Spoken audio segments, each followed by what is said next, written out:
Would you like to apologise to Londoners for all of those broken promises that you made in order to get yourself elected and that you've now failed to deliver? Susan Hall puts tough questions to Sadiq Khan. Parliament erupts in tense exchange. Okay, you're not going to believe this one. Parliament wasn't just business as usual this week, it was a showdown. A clash. A moment where one sharp question cut straight through the noise. And at the center of it all, Susan Hall and London Mayor Sadiq Khan. Now, Khan has faced criticism before from opposition benches, from journalists, from Londoners frustrated over crime and transport. But this moment hit differently. Hall pressed him directly, with the kind of question that left the entire chamber holding its breath. And the reaction? Explosive.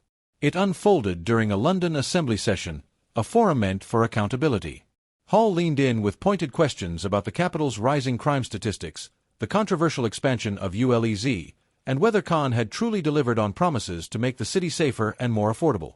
The question that drew the sharpest gasp came when Hall asked, "Can you honestly say Londoners feel safer today than when you first became mayor?"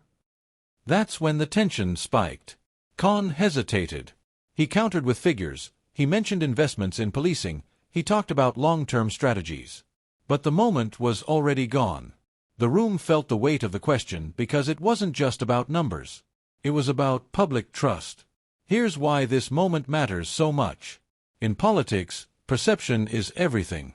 You can have statistics. You can have graphs. But if the public doesn't feel safer, doesn't feel heard, the data doesn't land. Hall knew exactly what she was doing. By asking a question framed around Londoners' lived experience, she put Khan on the defensive. And that's why commentators are calling this a turning point, not because Khan refused to answer, but because his answer didn't cut through. And remember, London isn't just a city. It's Britain's global face. When its mayor struggles under scrutiny, it becomes a national conversation. The fallout was immediate. One assembly member whispered to a reporter afterward, "You could feel the pressure." Hall's question was a hammer blow, and Khan didn't dodge it so much as stumble through it. But Khan's supporters pushed back, saying critics were exaggerating. A Labour spokesperson said, "Sadiq Khan gave clear answers, backed by evidence. What we're seeing here is political theatre, nothing more." Social media, of course, exploded.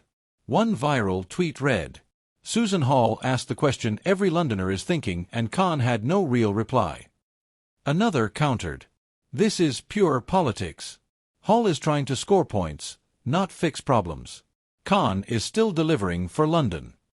Even international voices weighed in. A New York Times correspondent described it as a rare moment where the mayor looked genuinely cornered. Meanwhile, a South African columnist compared the exchange to their own fiery debates in Johannesburg, where opposition leaders used tough questions to expose cracks in leadership. So what's the bigger picture here? This wasn't just about one question. It was about accountability, perception, and the power of the public stage. For Susan Hall, it was a chance to prove herself as a fearless critic, someone who can land punches that resonate outside Parliament. For Sadiq Khan, it was a reminder that leadership isn't just about policies and promises. It's about convincing people, in real time, that you're in control.